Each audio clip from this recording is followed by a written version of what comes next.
Consider an infinitely long, solid cylinder that is carrying a steady, uniform electrical current straight up through its volume.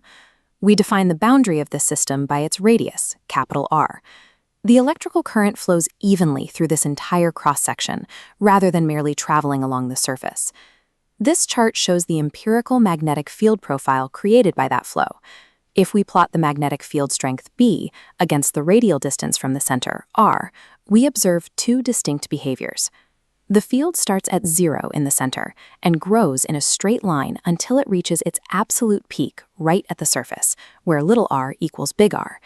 Beyond the material, the field strength begins to decay along a curve. Now, this transition raises a specific question. Why does a single, uniform current produce a magnetic field that behaves one way inside the material and another way once we move outside? To analyze this behavior, we use Ampere's law. It is the definitive mathematical tool for calculating magnetic fields in systems that feature a high degree of symmetry. The core logic of the law states that the circulation of the magnetic field along a closed loop is proportional to the total electrical current trapped inside that loop. To prove why the graph changes shape, we must divide our analysis into two spatial regimes, the region outside the cylinder and the region inside it. First, we will evaluate the outside regime, carefully analyzing the magnetic field at a distance from its source. Predicting the magnetic field strength involves calculating the precise ratio between the enclosed current and the perimeter of the observation loop. In case I, we measure the field at a radial distance, little r, that is greater than or equal to the cylinder's radius, big R. This imaginary white Amperian loop lies completely outside the cylinder. Because it's infinite, the magnetic field strength remains constant along this path.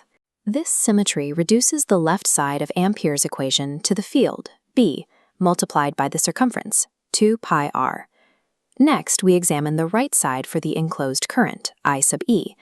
Since the loop encompasses the entire cylinder, it traps all upward flow, meaning enclosed current equals total current, I. Equating both sides and isolating B establishes our final equation. This equation, B equals mu naught I over 2 pi r, proves why the field strength decays continuously at a rate of 1 over r as we move into empty space. In case 2, we move our point of measurement inside the solid material, where little r is less than big R. Here we draw a new, smaller pink loop strictly within the cylinder's bounds. This inner loop only encloses a fraction of the flow. We find that fraction using current density, defined as total current divided by the full cross-sectional area.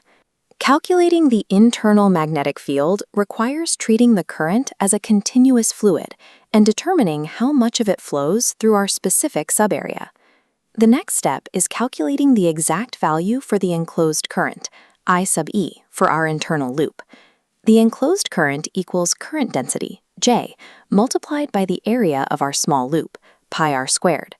Substituting J and canceling pi reveals the enclosed current scales by the ratio of the squared radii. Inserting this fractional current back into Ampere's law, the left side remains B times 2 pi r. Canceling 1 r yields our final equation. Since the parenthetical terms are constant, magnetic field B is directly proportional to R. As the loop expands within the wire, the enclosed current grows at a rate of r squared.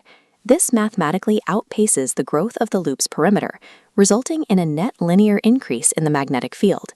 We can now map these models directly back to our original chart. The case 2 equation, where B is proportional to R, defines the straight line rising from 0 to the surface. The case 1 equation, where B is proportional to 1 over R, defines the decaying curve in empty space. To verify the model, we must check for continuity at the boundary, where little r equals big R.